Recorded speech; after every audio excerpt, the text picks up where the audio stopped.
दोस्तों आज मैं आपको जो स्टोरी सुनाने वाला हूँ ना, उस स्टोरी को सुनने के बाद में आपकी जो पढ़ने की स्पीड है ना, वो बिल्कुल डबल ट्रिपल फोरपल या फिर 5 टाइम भी हो सकती है। पहले अगर किसी चैप्टर को पढ़ने में आपको 2 से 3 घंटे लगते थे, तो इस वीडियो को देखने के बाद में आप 1 घंटे में 2 से 3 चैप्टर खत्म कर पाओगे बड़े आसानी से। तो इस वीडियो में मैं आपको जो स्टोरी सुनाने वाला हूँ ना, वो एकदम रियल है। क्लास 11-12 का एक लड़का, जिसकी 12th क्लास की जो फिजिक्स की कोचिंग थी ना, वो थी 4 बजे और केमिस्ट्री की कोचिंग होती थी दोस्तों 3 बजे। अब 3 से 4 जैसे केमिस्ट्री की कोचिंग खत्म हुई, इमीडिएटली अगली कोचिंग उसकी फिजिक्स की स्टार्ट हो जाती थी 4 बजे से। और 1 किलोमीटर की दूरी को तय करने में ये साइकिल से भाग करके अगर जाता था, बहुत तेजी से लेकर के भी, तो इसको कम से कम 5 से 7 मिनट लग जाते थे नई वाली कोचिंग तक पहुंचने में, वहां साइकिल को स्टैंड में लगाने तक और फिर अपने क्लासरूम तक पहुंचने में। लेकिन दोस्तों जो फिजिक्स वाले सर थे ना, वो भी बहुत ज्यादा कमाल के थे। वो अचानक से कभी भी सरप्राइज टेस्ट दे देते थे, लेकिन उनकी एक अच्छी बात ये थी कि जब भी वो सरप्राइज टेस्ट देते थे ना, तो आराम से 10 मिनट का टाइम देते थे और बोलते थे इन 10 मिनट में आप अपने चैप्टर को रिवाइज करो, फटाफट से टेस्ट देना शुरू कर दो। अब इन 10 मिनट में ये जो लड़के की कहानी मैं आपको सुना रहा हूँ, ये 5 से 7 मिनट तो पहले ही लेट हो जाता था। इसके पास बचते थे हार्डली 3 से 4 मिनट। और वहीं पर बाकी के सारे बच्चे जो लगभग 4 बजे वहां पर पहुंच जाते थे, उनको पढ़ने के लिए मिलते थे पूरे 10 से 12 मिनट। और जब निकलता था रिजल्ट, तो ये जो 3 से 4 केमिस्ट्री की कोचिंग पढ़ के भाग करके आया 3 मिनट वाला जो लड़का था, जिसके पास पढ़ने के लिए केवल 3 मिनट मिलते थे, रिवाइज करने के लिए 3 मिनट मिलते थे, इसके सबसे ज्यादा नंबर होते थे और बाकी सारे बच्चों के लगभग नंबर एवरेज में या थोड़े बहुत आसपास में रह जाते थे। और ये लड़का कौन था? ये लड़का दोस्तों मैं था। और ये लड़का कौन था? ये लड़का दोस्तों मैं था। हाँ, मैं आपको एक बात बता देता हूँ, मेरे फिजिक्स में हमेशा 100/100 मार्क्स आते थे। कहने का मतलब फिजिक्स मेरा एक तो फेवरेट सब्जेक्ट भी था। और दूसरी चीज ये कि मैं पढ़ने की कुछ ऐसी टेक्निक्स यूज करता था, जिनको ना देख करके बाकी के सारे बच्चे मेरे से पूछते रहते थे कि तुम 3 से 4 मिनट में वो चीज कैसे रिवाइज कर लेते हो, जो कि मुझे पूरा 10 से 12 मिनट भी लग जाता है। वो मेरे से एक चैप्टर रिवाइज नहीं हो पाता। लेकिन अब आप ये सोच रहे होगे कि ये तो रिवीजन की बात बता रहे हैं और हमें तो रीडिंग के बारे में जानना है। तो मेरे भाई, रिवीजन जो होता है वो रीडिंग के तरीके से ही होता है। हाँ, रिवीजन में ये होता है कि हमने पहले से चैप्टर पढ़ रखा होता है, बस हमें उसको दोबारा से देखना होता है। और रीडिंग में क्या होता है कि आप पहली बार में चैप्टर को या कॉन्सेप्ट को पढ़ रहे होते हो। लगभग दोनों सेम है। मेन चीज जो है वो है रीडिंग। मैं कैसे फटाफट से 3 से 4 मिनट के अंदर पूरा चैप्टर रीड कर लेता था, और उसी चैप्टर को रीड करने में दूसरे बच्चों को 10 से 12 मिनट भी लग जाते थे।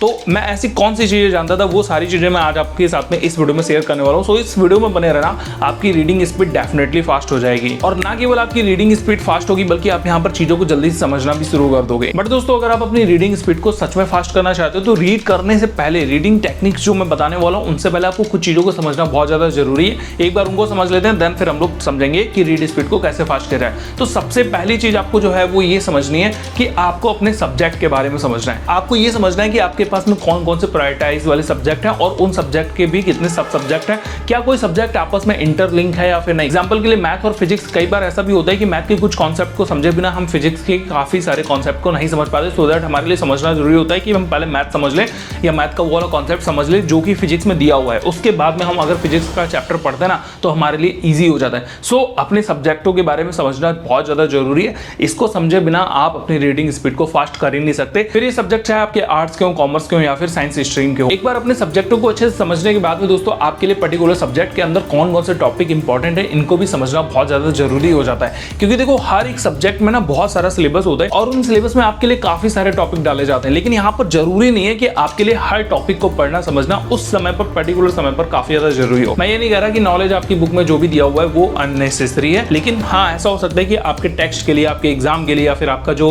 फाइनल ईयर का एग्जाम है, उसमें आपका वो टॉपिक शायद उतना इंपॉर्टेंट ना हो। सो अगर आप अपनी स्पीड को फास्ट करना चाहते हो, या फिर मैं कह दूं जनरली आप जो है किसी भी सब्जेक्ट को पढ़ने से पहले उसमें कौन कौन से टॉपिक, कौन कौन से चैप्टर इंपॉर्टेंट है, इसके बारे में आप जरूर समझ लो। आप बोलोगे मुझे कैसे पता चलेगा? तो भाई, आप किसी की हेल्प ले लो। सबसे पहले आपकी हेल्प कर सकते हैं आपके टीचर लोग। आप अपने टीचरों से पूछो कि इसमें कौन कौन से इंपॉर्टेंट टॉपिक हो सकते हैं। जनरली सारे टीचर आपको बताते रहते हैं कि भैया ये मोस्ट इंपॉर्टेंट है, ये मोस्ट इंपॉर्टेंट नहीं है। और अगर इस मैटर में आपके टीचर आपकी हेल्प नहीं कर पा रहे हैं, आपको ऐसा लग रहा है कि ये थोड़ा और ज्यादा जानने की जरूरत है, तो आप अपने सीनियर्स की हेल्प ले लो। अब यहाँ पर ये होता है कि अगर एक चैप्टर के में सारे इंपॉर्टेंट टॉपिक पता चल जाते हैं ना दोस्तों, तो हम उस चैप्टर को पढ़ने में काफी सारा अपना समय बचा सकते हैं और वो चैप्टर हमारा काफी फास्ट खत्म भी हो सकता है। यहाँ पर आपको एक परेटो प्रिंसिपल के बारे में पता होना चाहिए। 20-80 का रूल होता है, और ये परेटो प्रिंसिपल 20-80 का जो रूल है ना, ये लगभग सभी जगह पर काम आ जाता है, आपके चैप्टरों में भी काम आता है। क्या होता है परेटो प्रिंसिपल या 20-80 का रूल? ध्यान से समझो।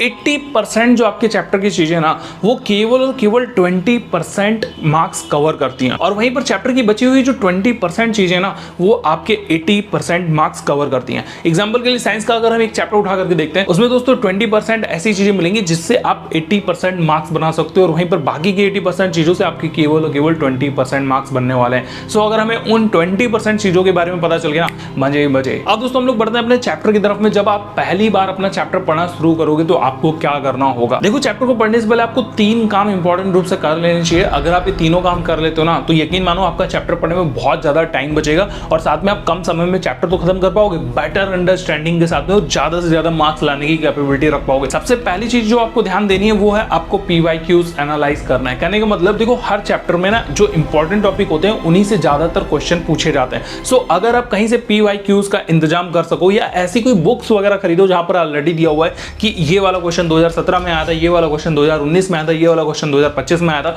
तो आपको बहुत ज्यादा अच्छे से पता चल जाएगा कि भाई इसमें कौन कौन से इंपॉर्टेंट टॉपिक हैं। दूसरी चीज, जब आप कोई चैप्टर पढ़ने जाते हो ना, तो आप एक चीज करा करो, सबसे पहले आप चैप्टर को पढ़ने से पहले स्किमिंग कर लिया करो। स्किमिंग क्या होता है? स्किमिंग का मतलब होता है एक बार सरसरी नजर से पूरे के पूरे चैप्टर को देख लेना। कहने का मतलब आप पूरे चैप्टर की ना पहले सारी हेडिंग्स देख लो कि कौन कौन सी हेडिंग्स आपके चैप्टर में, मान के चलते 5 से 6 मेन टॉपिक होते हैं, फिर उसी का सब टॉपिक होते हैं, फिर उसके भी सब टॉपिक होते हैं। तो आप एक बार सरसरी नजर से चैप्टर को पढ़ने से पहले पूरा का पूरा जो आपका चैप्टर है उसको स्किमिंग कर लिया करो। तीसरी जो चीज इंपॉर्टेंट ध्यान देनी है वो ये है कि जब आपने पहले से जान रखा है कि कौन सी आपकी चीज इंपॉर्टेंट है, कौन सी चीज आपकी इंपॉर्टेंट नहीं है, तो आपको क्या करना है, नॉन इंपॉर्टेंट चीजों को स्किप कर देना है। इससे होगा ये कि आपका समय काफी ज्यादा बच जाएगा और आप पहले इंपॉर्टेंट चीजों पर ज्यादा ध्यान दे पाओगे। इसके बाद दोस्तों एक बहुत ज्यादा इंपॉर्टेंट सलाह देना चाहूंगा कि आजकल ना इतना ज्यादा आसान हो गया है लेक्चर्स लेना। कहने का मतलब यह है कि किसी भी चैप्टर को पढ़ने से पहले कोशिश करो कि एक बार उसका लेक्चर वगैरह ले लो। आजकल हर जगह पर आपको लेक्चर्स मिल जाएंगे। आप पेड नॉन पेड दोनों तरीके की जो एप्स हैं,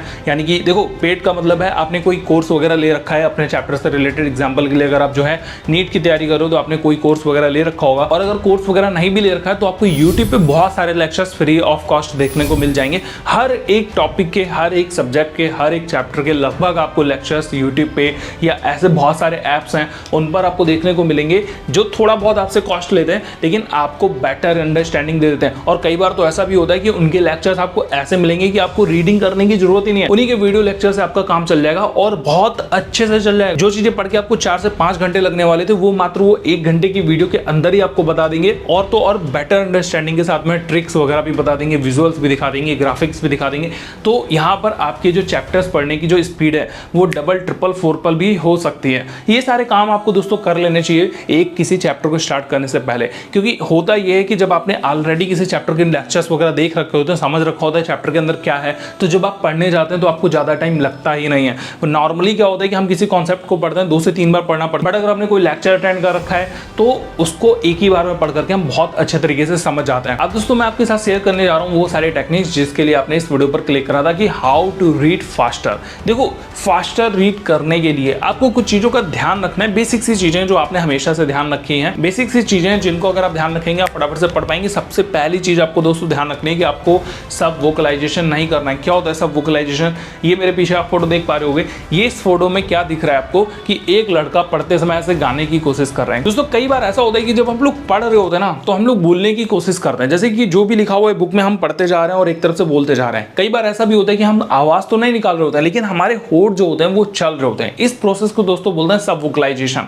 तो आपको रीडिंग करते समय सब वोकलाइजेशन नहीं करने की हैबिट डालनी है। स्टार्टिंग में हो सकता है आपको थोड़ा मुश्किल लगे, लेकिन अगर आप ये हैबिट डाल लोगे तो आपको पढ़ने में काफी ज्यादा फास्ट, मतलब आप फास्टर पढ़ पाओगे, क्योंकि सब वोकलाइजेशन करने में आपका टाइम काफी ज्यादा जाता है। आप वर्डों को बोलने की कोशिश करते हो, धीरे धीरे होठ चलाने की कोशिश करते हो, और अगर आपने जो सारे काम मैंने पहले से बता रखे हैं तो आपको सब वोकलाइजेशन करने की बिल्कुल भी जरूरत नहीं है। सो आप एक बार में बस ऐसे सरसरी नजर से देखते भी चले जाओगे, आपके दिमाग में कॉन्सेप्ट क्लियर होता जाएगा, और जो आगे की टेक्निक्स मैं आपको बताने वाला हूं उन सबके साथ में यूज करके सब वोकलाइजेशन की कोई आवश्यकता नहीं है। ये बहुत ज्यादा टाइम टेकिंग प्रोसेस होता है।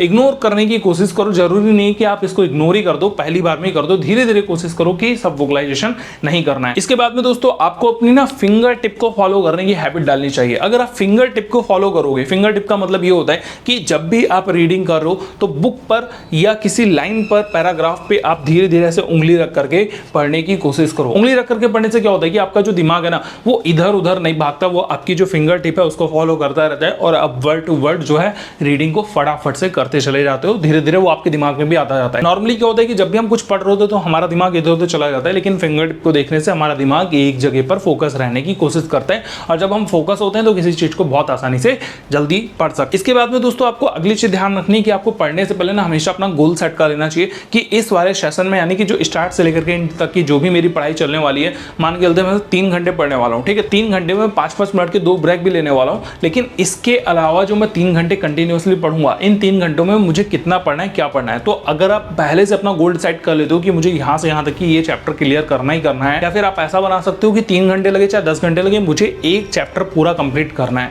तो आप पहले से गोल बना करके अगर पढ़ोगे ना, तो फटाफट से आप चीज़ों को पढ़ पाओगे और चीज़ों को समझ पाओगे। आपका जो दिमाग है वो इधर उधर भागेगा नहीं, और जब दिमाग भागेगा नहीं तो आपकी रीडिंग स्पीड ऑटोमेटिकली काफ़ी ज़्यादा फास्ट होगी। इसके बाद में दोस्तों आपको एक चीज़ और ध्यान रखनी, जैसा कि मैंने बताया कि 3 घंटे की पढ़ाई में मैं 2 ब्रेक लेता हूँ, यानी कि पोमोडोरो टेक्निक का यूज़ करता हूँ। पोमोडोरो टेक्निक आप अपने हिसाब से कोई भी टाइम पर यूज़ कर सकते हो। मैं जनरली 50 मिनट का सेशन लेता हूँ, यानी कि 50 मिनट तक कंटिन्यूसली पढ़ाई करके 5 से 10 मिनट का ब्रेक ले लेता हूँ। उस टाइम पर मैं कुछ भी कर लेता हूँ। आप भी लॉन्ग टाइम तक कंटिन्यूसली पढ़ाई मत करो, छोटे छोटे ब्रेक लेते रहो। इससे आप जो है रिफ्रेश रहोगे, आपका ब्रेन जो है वो फटाफट से रिफ्रेश होता रहेगा, और जो रीडिंग करके आप कॉन्सेप्ट को समझने की कोशिश करो वो फटाफट से ऑब्जर्व करता रहेगा। पोमोडोरो टेक्निक के बारे में तो आपको पता ही होगा क्या होता है कि इसमें हम एक कंटिन्यूसली टाइम तक पढ़ाई करते हैं। जैसे 25 मिनट तक पढ़ाई कर लिया, 5 मिनट का ब्रेक ले लिया, फिर से 25 मिनट की पढ़ाई कर ली, फिर से 5 मिनट का ब्रेक ले लिया। अगर आपको ऐसा लगता है 25 मिनट की पढ़ाई आपके लिए कम है, आप 1 घंटा, 1.5 घंटा, 2 घंटा भी कर सकते हो, फिर एक फिक्स टाइम का ब्रेक लोगे, फिर एक फिक्स टाइम तक पढ़ाई करोगे, फिर फिक्स टाइम का ब्रेक लोगे। तो इस टाइप से आपको काम करते रहना है। इसके बाद में दोस्तों आपको एक चीज और ध्यान रखनी है कि डिस्ट्रैक्शन अवॉइड करने की कोशिश करो। आपके आसपास में बहुत सारा डिस्ट्रैक्शन होता है, उसको जितना ज़्यादा अवॉइड करोगे आपकी रीडिंग स्पीड उतनी ही ज़्यादा फास्ट हो पाएगी। डिस्ट्रैक्शन आपका कई बार आपकी वजह से हो सकता है, कई बार आपके घर वालों की वजह से हो सकता है, आसपास मोहल्ले वालों की वजह से हो सकता है। कोशिश करो ऐसी जगह पर बैठो जहां पर आपको डिस्ट्रैक्शन ना फील हो। फिर आता है दोस्तों आपका फोन, आपके मैसेज, आपके नोटिफिकेशंस वगैरह, इनको भी दूर रखने की कोशिश करो। Stay away from your phone while you are studying. कहने का मतलब जब भी आप पढ़ने की कोशिश करो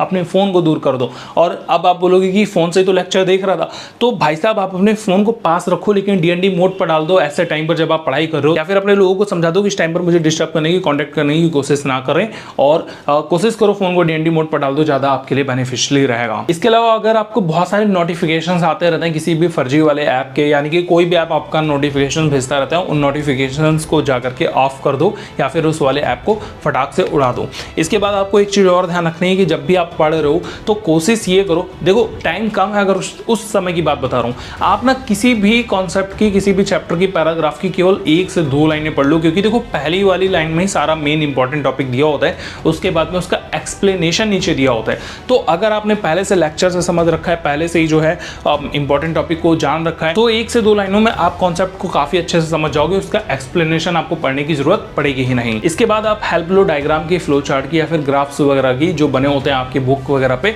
क्योंकि देखो एक चित्र, एक पिक्चर जो होती है वो 1000 वर्ड्स के बराबर होती है। तो सोचो एक डायग्राम आपने किसी भी तरीके का या कोई ग्राफ, कोई फ्लो चार्ट वगैरह देख लिया, तो उससे आप कितना सारा मटेरियल जो है वो ऑटोमेटिकली बना सकते। और सबसे अच्छी बात, ये पिक्चर्स आपको ज्यादा समय तक भी याद रहती है। सो 1000 वर्ड को ना पढ़ें, एक चित्र या एक डायग्राम या एक ग्राफ को देख लें, फ्लो चार्ट को देख लें, आपके लिए बहुत ज्यादा टाइम सेवर रहेगा। इसके बाद में दोस्तों लोगों के अंदर ना एक ग्रुप स्टडी करने का कॉन्सेप्ट रहता है कि यार मैं 5-6 लोगों के साथ मिलकर के पढ़ लेता हूँ तो ज्यादा मन लगेगा। तो भाई साहब आप चाहे किसी भी टाइप की ग्रुप स्टडी करो, किसी के भी साथ करो, डिस्ट्रैक्शन तो वहां पर होता ही होता है। सो कोशिश करो आप अकेले पढ़ने की, जितना ज्यादा अकेले रहोगे उतना ज्यादा बेटर तरीके से पढ़ाई कर पाओगे। अगर आप अपने घर पे ढंग से नहीं पढ़ पा रहे हो या आपको अकेलापन नहीं मिल पा रहा है, तो आप कोई स्टडी रूम वगैरह ज्वाइन कर लो, कोई कॉलेज की लाइब्रेरी में चले जाओ। 500-700 रुपए आपसे हार्डली लेंगे मंथली का, और आपको पूरा अकेला बढ़िया वाला माहौल देंगे जहां पर आप बैठ कर घंटों पढ़ाई कर सकते हो। आपको डिस्ट्रैक्शन का डे भी देखने को वहां पर नहीं मिलेगा। इसके बाद दोस्तों आप एक काम और भी कर सकते हो कि जब भी आप पढ़ाई करो ना, या जब भी आप कुछ रीडिंग कर रहे हो, तो रीडिंग करने के बाद में आप अपना छोटा मोटा टेस्ट लेते रहो। लेकिन आप बोलोगे कि भैया मैं तो रीडिंग स्पीड को फास्ट करने की कोशिश कर रहा था, आपने तो यहाँ पर जो है मेरे को टेस्ट लेने को बता दिया। तो देखो भाई, ये जो टेस्ट है ना, ये तुम्हारे लिए ही इंपॉर्टेंट है, तुम्हारी रीडिंग के लिए इंपॉर्टेंट है। कैसे मैं बताता हूँ, ध्यान से समझना।